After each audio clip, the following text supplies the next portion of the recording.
저를 따라 해주셨으면 고맙습니다. 성경은 하늘의 책이다. 그래서 성경을 가까이하면 세상이 멀어지고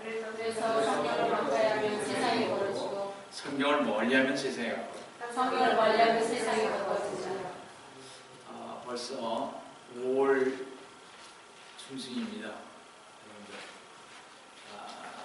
정말 어디까지 전진은 모르겠지만 그래도 한 10편 한 중간 정도는 있지 않았나 하는 생각도 다 해봅니다. 자, 여러분들 주님 안에서 저를 기준으로 하는 거니까 생각해 보시고 여러분들이 정말 성경을 읽으셔야 합니다. 그렇죠? 우리 교회에서 설교를 좀 들으시려면 성경을 좀 많이 알아야 돼요. 우리 뭐 하도 들었으니까 전부 다 아시겠지만 어렵다고 그러죠. 그래서 여러분들이 하나님의 말씀을 많이 봐야 됩니다. 성경은 하늘의 책입니다. 하늘의 사람 민이라는 목사님이 그렇게 얘기해 주십니다. 여러분 다 읽어봤죠, 그죠? 우리 민 목사님에 대해서 중국 지하교회 5천만을 이끌어가는 사람입니다. 엄청난 분이죠. 자, 오늘도 주님 안에서 여러분과 함께 은혜의 말씀을 나누려고 하는 것은 아까 본 것 결린 킹제임스입니다. 요한계시록 12장 2절 13절에서 17절로서 종말론적 요한계시록 강의 99번째 제3부 요한계시록 강의 39번째로서 예비철한 제목으로 이 시간 여러분과 같이 은혜를 나누려고 합니다. 성도는 이 세상은 왜 유대인을 미워하는가? 이 세상의 역사를 볼 때 오직 한 민족이 유대인에 대하여 끊임없이 불합리한 증오와 핍박을 하였습니다. 유대인들은 그들의 조국을 2번이나 바벨론과 로마에 의해 빼앗겼습니다. 2번이나 다른 나라로 포로가 되어갔습니다. 2번이나 애국에서 즉 바벨론과 세계 여러 나라에 흩어지면서 말로 표현할 수 없는 핍박을 받고도 생존해 왔습니다. 그리고 2번이나 기적적으로 그들의 조상의 땅에 돌아와 나라를 세웠습니다. 이와 같은 일이 생길 때마다 주변 국가들과 하나님을 아는 백성들은 놀라움 속에서 바라봤습니다. 이스라엘 땅에서의 유대인들의 2번째 분산인 AD 70년에 시작하여 1948년 5월 14일로 끝을 맺었던 것을 여러분 잘 아실 것입니다. 약 1900년 동안에 유대인들은 인류 사회에서 찾아볼 수 없는 가장 비인간적인 학대를 견뎌왔습니다. 그러므로 지금 유대인들은 가장 행복하고 기쁨 가운데 살고 있는 것입니다. 물론 전쟁은 끝없이 일어나지만 그래도 유대인들은 1900년 동안에 전 세계적으로 반유대인 증오와 학살은 옛날보다는 거의 없어졌지만 아직도 러시아에 사는 유대인들과 제3세계에 있는 그들은 핍박과 고통 속에 있습니다. 나폴레옹 황제에 대한 이야기 중에 그의 희화의 한 장군이 그에게 가장 큰 기적은 무엇이라고 생각하느냐고 물은 적이 있습니다. 머뭇거리지 않고 나폴레옹 황제는요 유대인들이라고 대답을 했습니다. 기적이라는 거죠. 성도 여러분, 이스라엘의 역사가 그것을 증거하는 위대한 현상이 하나라는 데는 의심의 여지가 없습니다. 하나님께서 이스라엘에게 또 그 이스라엘을 위해서 그리고 이스라엘을 통해서 오신 것은 인류 사회의 어떤 일들보다도 개인적으로 하나님을 알고 하나님과 어떻게 관계를 갖게 하는가를 보셨기에 우리는 하나님께서 앞으로 이스라엘을 위해 어떻게 역사하시는지를 눈을 활짝 열고 깨달아야 할 것입니다. 여러분은 왜 이스라엘이 세계사의 역사에서 그렇게 혹독한 무자비한 삶을 사는 것을 생각해 보신 적이 있습니다. 저는 계시록 12장 반유대인 정서에 대한 수수께끼 같은 비밀에 어느 정도 대답하여 줄 것이라고 생각합니다. 그리고 과거에 유대인이 당한 무서운 반유대인 정서가 대환란의 마지막 3년 반 동안에 가장 격렬한 정점에 도달할 것입니다. 대환란 후 3년 반은 유대인에 대한 전대 미문의 핍박의 시기가 될 것입니다. 사실상 이런 시기가 반드시 옵니다. 사탄은요, 세상 사람들을 선동하여 유대인들을 멸망시키려 할 뿐만 아니라 사탄과 그의 천사들은 유대인들의 파괴에 특별한 관심을 갖고 지켜볼 것입니다. 사탄은 마침내 예수 그리스도님을 유대인의 메시아로 받아들이고 믿음을 가진 유대인들에게 특별히 진노를 퍼볼 것입니다. 유대인들이요, 마지막에는 예수님을 어떻게 영접할 것입니다. 그게 14만 4천입니다. 사탄의 이 큰 정과 유대인들이 이제 예수님을 이렇게 영접하니까 이 사탄의 이 큰 정로가 쏟아지기 시작할 때 신앙을 가진 유대인들은 주님께서 말씀하신 마태복음 24장 16절 17절의 말씀을 상기하여 도망갈 것입니다. 그들이 어디로 도망갑니까? 우리 계시록 12장 6절을 보시면 그 여인이 광야로 도망하였는데 그곳에는 그들이 그녀를 1260일 동안 부양하도록 하나님께서 그녀를 위하여 마련해 놓은 곳이 있더라. 전에 배웠듯이 바로 이 여인은 이스라엘입니다. 항상 그랬듯이 환난 때에 사탄은 더욱더 이스라엘을 핍박할 것입니다. 이 여인 이스라엘은 사탄에게 미움받고 박해받으며 사탄 때문에 광야로 쫓겨가서 하나님께 1260일 동안 즉 3년 반 동안 부양받으며 하나님이 보호하시는 동안 이 여인의 후손들은 구약의 십계명을 지키며 주 예수 그리스도님을 믿을 것입니다. 이스라엘은 이집트 땅에서 나왔던 날들처럼 다시 광야로 돌아갈 것이고 그때 하나님께서 이스라엘을 보고 인도하셨던 것처럼 광야에서 환난 때 보호하실 것입니다. 미가서 7장 15절을 보시면 이집트 땅에서 네가 나오던 날들과 같이 내가 그에게 놀라운 일들을 보여주리라 했듯이 광야에서 놀랍게 이스라엘을 부양할 것입니다. 저는 하나님께서는 출애굽기 15장부터 20장에서 처럼 대환란 때 이스라엘을 광야로 이끌어내어 이스라엘을 부양하는 것이고 이스라엘 부양될 장소를 정하시며 그들을 이집트 땅에서 불러내야 하시는 일들을 미래에 하실 것을 말해주고 있는 것입니다.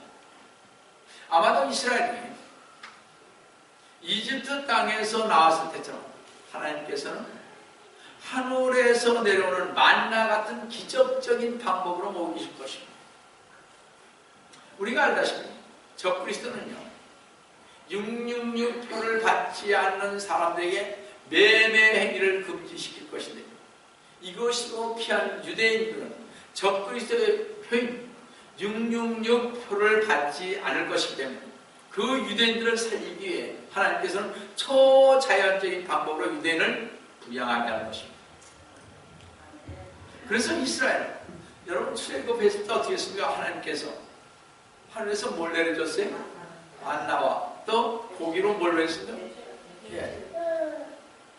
출애굽식을 보내줬잖아요. 똑같이 하나님께서 하실 것입니다. 이스라엘은 환난 때의 적그리스도가 그들을 진멸하는 동안 요르단사해 남쪽 암벽 도시인 페트라 섬에 숨어서 하나님의 도움 안에서 살 것입니다. 우리 셀라라는 말이 어디하고 연관된다고 그랬습니까? 전에 페트라, 락, 반석. 주님께서 주님을 말씀하신 반석입니다. 페트라란 말이에요.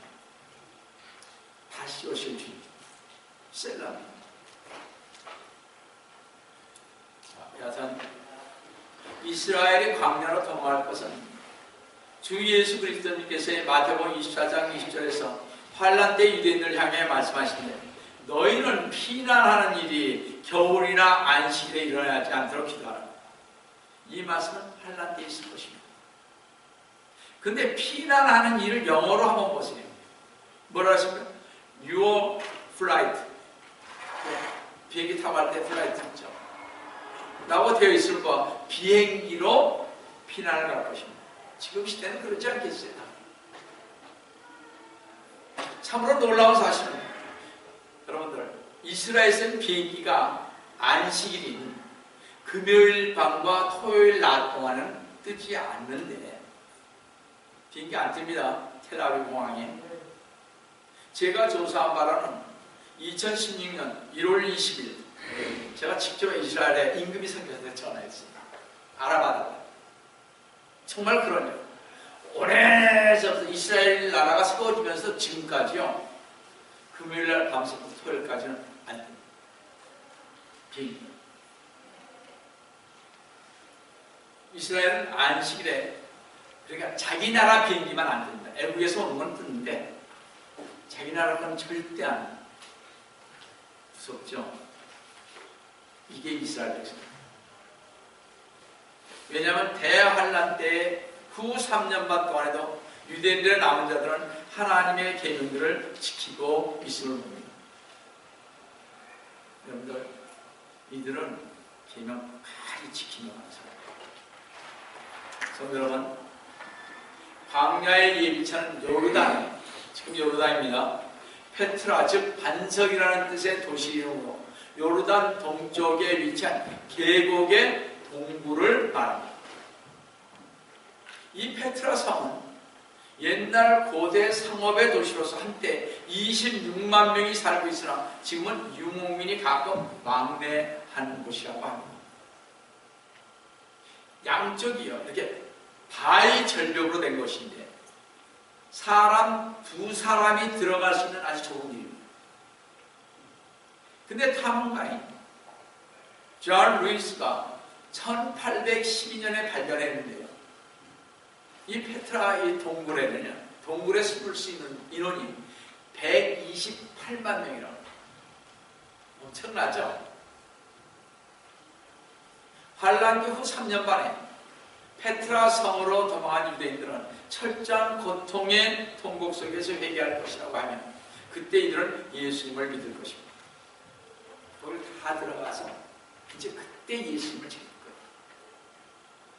근데 우리가 상식적으로 이해할 수 없는 것은 성경에 하나님의 예비차는 장소가 알려져 있지 않다는 것입니다. 요르단 동쪽에 있는 페트라 성이라는 말이 성경에 나와 있지 않습니다. 만약 성도는 이 장소가 성경에 알려져 있지 않다면 적그리스도가 잘 들으세요. 유대인들이 도망갈 그곳을 막고 그것을 오는 자마다 아마 체포하고 죽일 것이죠. 아니까. 그래서 그것은 성경을 보아도 알 수 없고 기도해도 알 수도 없고 꿈을 꿔도 금식을 해도 절대로 알 수 없는 장소인데 주님께서 계시록 12장 6절에서 하나님께서 그녀 즉 이스라엘을 위하여 마련해 놓은 곳이 있더라 그러십니다. 그래서 현재는 알 수가 없는 장소입니다. 우리는 지금 알고 있지만. 자, 그럼 성도는 이스라엘에게 하나님께서 마련해놓으신 장소를 피하라고 누가 말했는가 하는 것입니다. 그죠? 그 장소는 누가 말했느냐. 아마도 제 생각입니다. 두 증인일 것인데 계시록 11장 3절을 보시면 내가 나의 두 증인에게 권세를 주니 그러면 그들이 굵은 벼옷을 입고 1260일을 예언하는 것 하리라 한 것으로 보아서 주의 종인 두 증인이 하나님께서 얘기하신 처소를 유대인들에게 가르쳐 줄 것이기에 그때까지는 아무도 알 수가 없는 것입니다. 우리가 알다시피 두 천사가 롯을 이끌어 강야로 나온 다음에 롯과 두 딸이 그 예비치인 소알섬으로 가게 했던 것처럼 말입니다. 사탄이 마지막으로 유대인들을 얼마나 철저하게 박해를 했으면 이것으로 피해 도망했을까 하는 것입니다.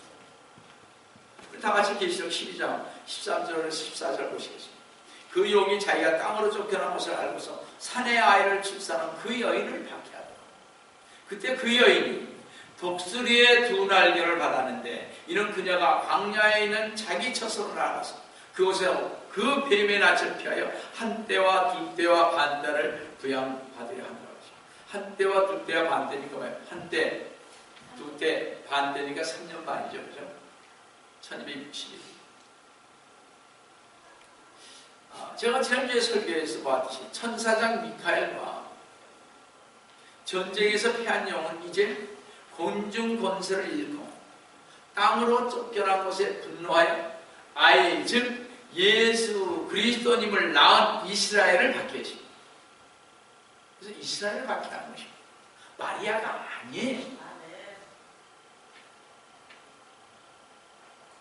이제 곧 셋째와의 나팔 즉 7 대적 재앙이 임하기 전에 사탄은 사력을 다해 이스라엘을 박해하는 것입니다.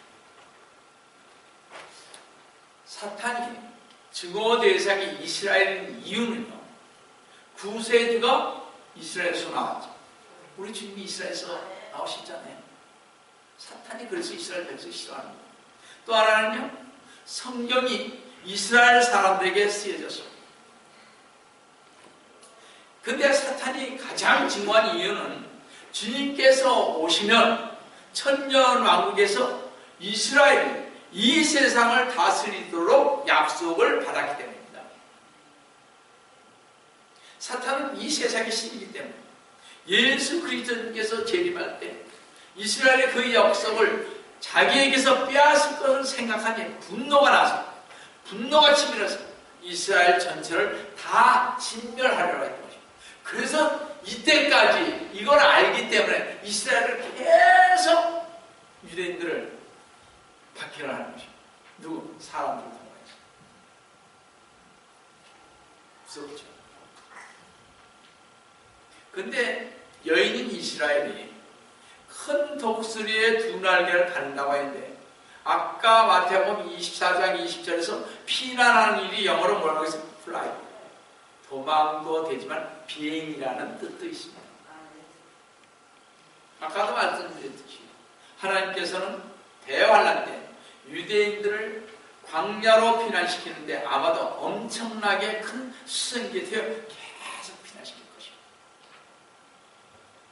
여인인 이스라엘은 광야인 에돔 땅인 요르단 페트라 성에서 한 때와 두 때와 반 때인 3년 반 동안 피해 있을 것입니다.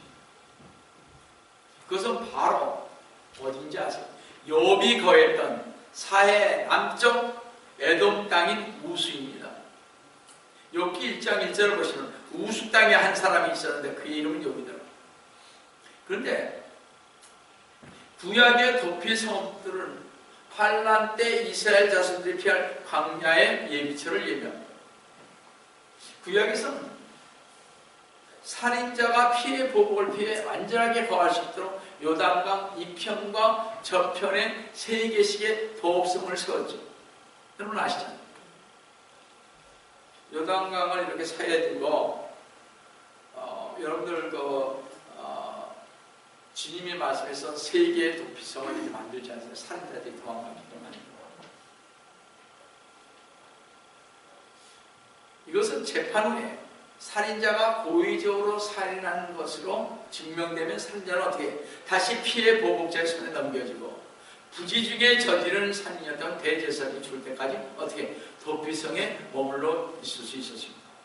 여러분이 알다시피 직접은 아니더라도 로마인들의 손을 통해 예수 그리스도를 십자가에 못 박힌 유대인들은 마태복음 27장 25절에서 뭐라 했습니까? 그의 피를 우리와 우리 자손에게 돌리라고 외치고 주 예수 그리스도의 죽음에 대한 죄악들을 유대인들이 떠맡은 것입니다. 민족적으로 한 사람을 살인한 죄를 지은 유일한 민족은 유대민족입니다. 한 사람을 유대민족들이 전부 다 들고 일어났더니 누구를 죽이기 위해서? 예수 그리스도를 죽이기 위해서. 아마 이런 것은 역사에 없었을 것입니다. 전 민족이 일어났습니다.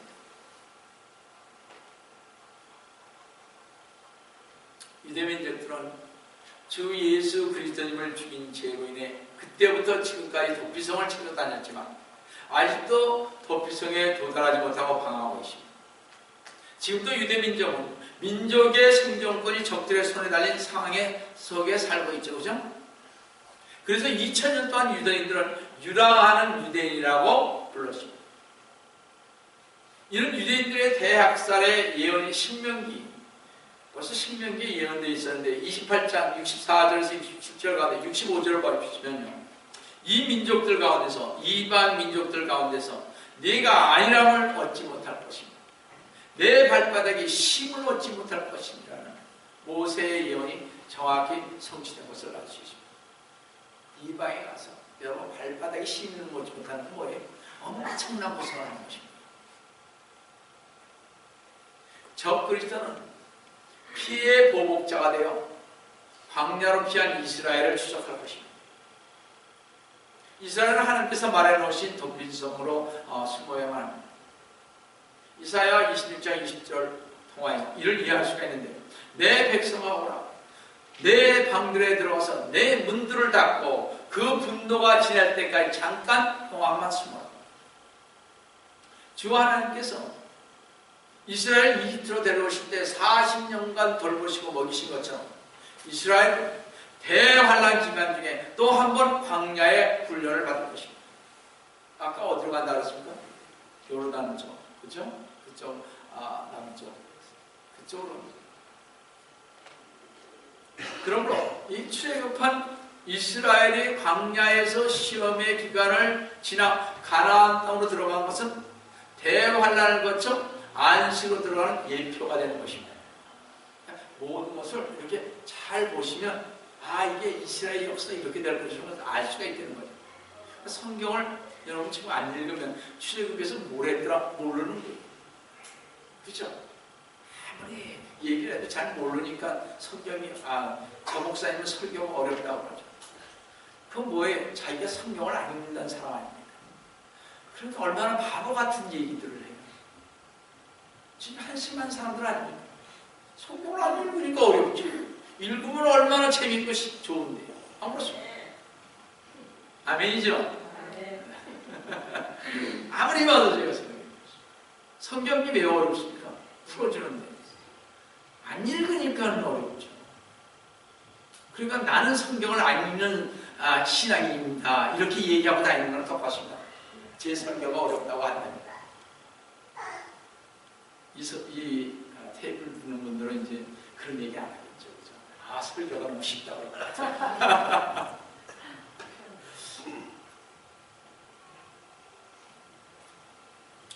그런데요, 광야로 피승한 이스라엘을 쫓아간 분노한 용의 모습을 한번 보겠습니다. 계시록 12장 15절 16절을 보시면 그 뱀이 여인 뒤에다 자기 입에서 물을 홍수같이 쏟아 그 여인을 홍수에 떠내려가게 하려 하되 그 땅이 여인을 도와 그 입을 벌려 그 입에서 쏟은 홍수를 삼켜버리고. 이것은 팔레스타인 땅에 일어날 실제적인 홍수인데 다니엘 9장 26절 끝절 부분에 그 끝은 홍수로 뒤덮일 것이요 한 것으로 보아 홍수로 인해 사해 남부의 페트라 지역이 침수된 위기에 처했을 때 하나님께서 출애굽기 15장 16절처럼 바라오 군대가 이스라엘을 홍해바다로 수장하려고 갔죠. 그렇지만 이스라엘 자손이 모세의 영도로 갈라진 홍해바다에 수장되지 않고 안전하게 건넜던과 같이 하나님의 초자연적인 섭리로 이스라엘을 구원하신 거죠. 사탄은 홍수를 어떻게든지 쓸어버리려고 했지만 땅이 생겼다고 하나님의 섭리로 그들이 안전하게 된 것입니다. 하나님의 섭리로 땅이 입을 벌려 뱀인 사탄이 토해낸 물을 삼키자 영은 또다시 분노했습니다. 그렇지 않겠어요? 자기는 철저하게 죽이려고 했는데 못했으니까. 우리 계시록 12장 17절을 잘 보세요. 이 말을 여러분 잘 들으셔야 돼요. 그래서 모르시면 페이스북에 보시기 바랍니다. 앞으로 제 계획입니다. CD는 지금 현재 우리가 오더 한 번만 쓰고 또 이제 앞으로 CD는 안 줄 것입니다. 단 우리 페이스북에 올리고 그거 보세요. 이제 그래야 되겠다. 돈도 많이 들어가고. 죄송해요. 자, 계시록 12장 17절 다시 보겠습니다. 그러자 그 용이 여인에게 분노하여 여인의 실 가운데 남은 자들, 즉 하나님의 계명들을 지키며 예수 그리스도의 증거를 가진 자들과 싸우려고 나왔다. 사탄은 분노하여 여인의 실 가운데 남은 자들은 이스라엘과 싸우려고 나왔습니다. 왜냐하면 사탄은 계속해서 패배하고 있기 때문입니다. 사탄은 먼저 여인이라는 남자인 예수 그리스도님을 삼키려고 했으나 실패했고, 그 다음 천사장 미카엘과 싸웠으나 역시 패배하여 공중에서 땅으로 쫓겨내려왔고, 여인에게 도전했으나 뜻을 이루지 못했으므로 점점 궁지에 몰리자 그 처참한 심정을 분노로 나타냈던 것입니다. 사탄의 분노는 최후의 일격을 가하기 위한 굳은 결의로 이번에는 그 여인의 남은 자를 핍박하려고 했던 것입니다. 여기 남자는 이스라엘의 남은 자들, 주님을 믿고 따랐던 자들, 그들을 어떻게든 죽이려고 했습니다. 언제? 대화를 합니다. 여기서 그 여인의 실 가운데 남은 자라는 큰 독수리가 그 여인을 광야로 데려가서 보호하고 양육할 때의 유대인들인 것입니다. 이스라엘의 신앙이 확고한 자들로서 하나님의 계명을 지키며 주 예수 그리스도의 증거를 가진 자들로서 순교의 각오가 되어 있는 성도들을 가르치고 있습니다. 성도는 분명히 아실 것은 지금 은혜의 시대는 성도들은 주 예수 그리스도를 믿고 거듭나면 성령으로 칭찬을 받으며 성령님께서 성도 안에 거하시며 성령님께서 인치시고 보증하시며 주 예수 그리스도님과 우리를 한 몸이 됐습니다. 그러나 교회가 드림받은 후, 즉 휴거되는 얘기입니다. 그때는 이 대환란 때는요, 하나님의 계명, 즉 율법을 지키고 예수 그리스도의 증거인 믿음이 있어야 하는 것입니다. 여러분, 율법 다 지킬 수 있어요? 환란 때는 율법을 지켜야 되는 것입니다. 그리고 예수 그리스도를 믿어야 돼요. 두 개를 안 하면 지금 율법 안 지켜도 우리 예수 믿고 우리 가자. 지금 믿으세요. 괜히 그때 들어가가지고 그것도 못하고서 나중에 지옥 가시지 마시고. 그러니까 여러분들은 얼마나 감사해요, 그죠? 이런 걸 배우니까. 그렇지 않습니까? 정말 여러분 감사하셔야 돼요. 그렇지 않아요? 제 자랑이 아니라 그렇지 않냐. 그래서 주님께서는 마태복음 24장 13절에서 여러분 잘 들으세요. 그러나 끝까지 견디는 자는 구원은 어디라 그러십니까? 그랬더니 요즘에 뭐래? 믿음을 끝까지 지켜야 구원하는 거야. 이렇게 하는데 이게 그 말이 아니다 이런 얘기예요. 이건 언제? 대환란 때. 마태복음 24장 25절은 대환란 때 이루는 것입니다. 그럼 잘 아셔야 되고 있습니다. 그럼 믿음이 흔들리면 못 가겠네요. 주 예수 그리스도를 믿으라. 그리하면 내가 너를 구원시키라고 그랬죠. 그죠? 너와 네 가자. 이걸 여기에 뭐라 했습니까? 24장 13절 그러나 끝까지 견디는 자는 구원을 얻으리라 했습니다. 이것은 만약 끝까지 견디지 않는다면 뭐예요? 구원받지 못한다는 뜻입니다. 환난되는 말이죠. 그러나 여기에서 끝은 대환란을 불리는 시대의 끝이지 개인의 삶의 끝이 아닌 것입니다. 여러분이 기억하실 것은 마태복음 24장 25절 대환란 때 상황입니다. 이거를 잘못 해석하면 여러분에게 반드시 문제가 있습니다. 그래서 아마 교회에서는 24장 25장 잘 설교를 안 할 것 같아요. 모릅니다. 죄송합니다. 잘 보세요. 개인적인 삶이 아니라 어떤 시대에 그친 것을 알 수 있는 구절을 또 하나 소개하면 히브리서 3장 14절에서 볼 수 있는데, 이는 우리가 처음의 확신을 끝까지 견고하게 붙들면 그리스도께 참여하는 자가 되기 때문이다. 그렇기 때문에 대화할 때는요, 하나님의 계명을 지켜야 함과 동시에 주 예수 그리스도님을 증거하는 믿음이 행위와 믿음 둘 다 필요한 것입니다. 그러나 우리의 시대의 교회 있을 때는 믿음만 있으면 가죠. 율법 안 지켜도 가잖아요. 그렇지 않아요?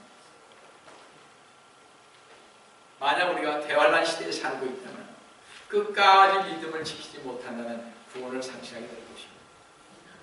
대환란 시대에는 율법을 지키며 예수 그리스도님을 믿어야 합니다.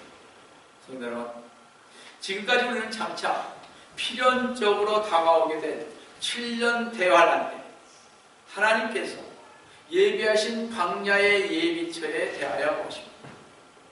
이제 주님의 오심을 기다리며 신앙생활하는 신실한 성도들은 내가 현재 어느 지점에 살고 있으며 어떠한 신앙생활로 오늘을 살며 내일의 실성을 바라는 것이 다시 한번 하나님의 말씀을 들으면서 자신을 발견하고 새로운 각오와 결심을 하고 현재의 삶을 회개하고 새롭게 변화된 신실한 청지기가 되어야 할 것입니다.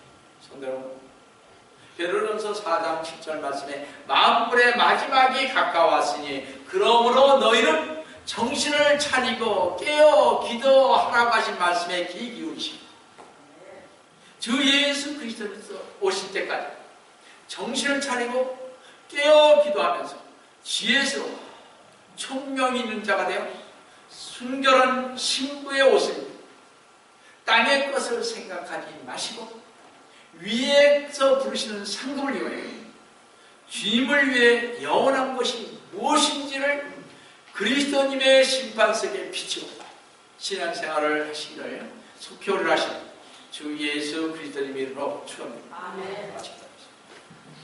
사랑의 하나님 아버지, 저희들이 오늘도 예비처에 대한 말씀을 선고해 주십니다. 저희들이 대환란 때 어떻게 대처해야 할까지도 다 상고해 봤습니다. 우리 주님, 지금은 교회 시대입니다. 지금은 은혜 시대입니다. 저희들이 이 은혜의 시대에 정말 정신을 차리고 깨어 기도하며 말씀 속에서 살아갈 수 있도록 주님 도와주시기를 원합니다. 주님께서 항상 저희와 함께 하여 주시면 감사하고 주의를 받들어 간절히 기도드립니다.